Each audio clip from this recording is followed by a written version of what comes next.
जिस प्रकार से पिछले एक हफ्ते में 4 महीने से भी ज्यादा केसेस आए हैं उसको देखते हुए, और अभी सर्वे भी आया था जिसमें कहा कि मिनिमम 33 लाख केसेस हो सकते हैं और मैक्सिमम 6 करोड़ हो सकते हैं, पर पिछले 24-48 घंटे में नंबर्स जो आए हैं शायद ऐसा ना हो कि वो 6 करोड़ की जगह 60 करोड़ हो। जरूरत इस समय यह समझने की है कि जिस तेजी से नंबर्स आ रहे हैं, ऐसा नहीं है कि हमारे पास सक्सेस स्टोरीज नहीं है। हमारे पास दिल्ली की सक्सेस स्टोरी है, भीलवाड़ा की सक्सेस स्टोरी है, धारावी की सक्सेस स्टोरी है। उसके होने के बाद भी 48,000 केसेस रोज आना पिछले 2 दिन में यह बहुत ही भयानक स्थिति का आगाह करती है। अगर हमने इसको नहीं रोका तो ये नंबर्स 50,000 से कब रोज एक दिन के 1 लाख हो जाएंगे। कैसे अस्पतालों में लगातार बढ़ते हुए मरीजों की तादाद बढ़ जाएगी और उसी के प्रोपोर्शन में मोर्टालिटी, जिसे हम मृत्यु दर कहते हैं, भले ही वो 2.35% आज है, आने वाले दिनों में कहीं ऐसा ना हो कि ये बढ़ते हुए नंबर हमारे पूरे सिस्टम को, हेल्थ केयर सिस्टम को ओवरवेल्म कर दें और उसको बिल्कुल दबा दें, नष्ट कर दें। उसके अभाव में लोगों की मृत्यु ज्यादा हो। जरूरत है नंबर्स को कंट्रोल करने की, ना कि उससे डरने की या भयानक तरीके से भागने की। जैसा हम जानते हैं कि भारत विश्व में दूसरे नंबर के पायदान पे है जिसमें सबसे ज्यादा अत्यधिक केसेस एक दिन में आ रहे हैं।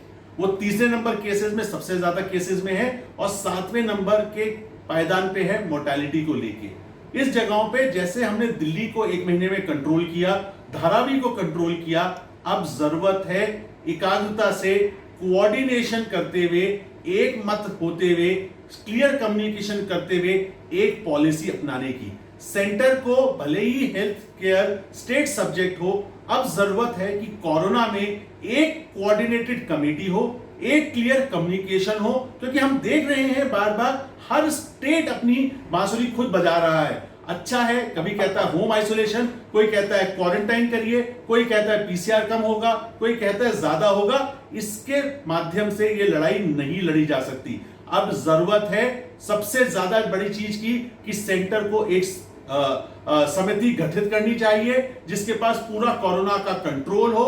हेल्थ को स्टेट के सब्जेक्ट से निकाल के सेंटर को अपने हाथ में लेके सख्ती से लोगों को जागरूक करते हुए, उनका योगदान पाते हुए कोरोना पे विजय पाने की आवश्यकता है।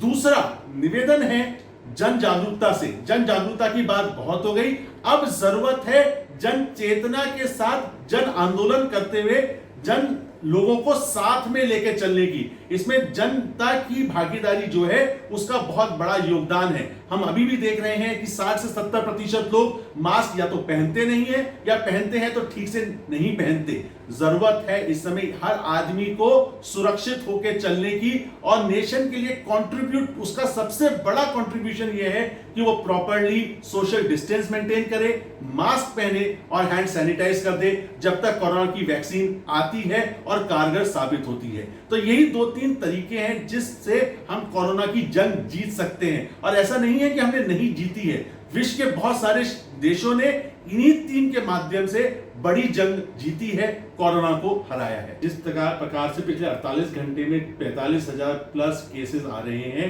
कुछ ना कुछ कहीं ना कहीं तो खराब है। हम विश्व में दूसरे नंबर के पायदान पे हैं जहां पे सबसे ज्यादा नंबर्स एक दिन में आ रहे हैं। अमेरिका में 77,000 और हिंदुस्तान में 39,000 केसेस नए आए हैं। जरूरत थी लॉकडाउन, जिस दिन हमने लॉकडाउन किया, अनलॉक किया, अब पार्शियल हर स्टेट अपने अपने हिसाब से अनलॉकडाउन के बाद लॉकडाउन की प्रक्रिया स्टार्ट कर रहा है। बिहार में हो, मध्य प्रदेश में हो, कर्नाटक में हो या तमिलनाडु में हो, बार बार ये प्रक्रिया अनलॉक और लॉकडाउन की प्रक्रिया चल रही है। पर जरूरत इस बात की समझने की है कि ये नंबर ज्यादा आ क्यों रहे हैं, जब पूरे विश्व ने सिर्फ 3 ही स्टेट ऐसे कैसे हैं, 3 ही नेशन ऐसे कैसे हैं जिनके काउंट्स और नंबर्स कंट्रोल में या काबू में नहीं आ रहे। वहां जन योगदान कितना बड़ा है, क्या सरकारी पॉलिसी में एकता दिखती है कि नहीं दिखती, क्लियर कम्युनिकेशन है या नहीं है, या कोऑर्डिनेशन की कहीं कमी है, इस बात पे हमें जरूर चर्चा करनी पड़ेगी। अगर हमने ये चर्चा नहीं करी तो ये नंबर सिर्फ बढ़ेंगे ही, किसी तरीके से घटेंगे नहीं। और अगर ये नंबर बढ़ते हैं तो जन और जहान, जो हमने नारा दिया था जान और जहान का, दोनों के लिए ये एडवर्स रिएक्शन होगा।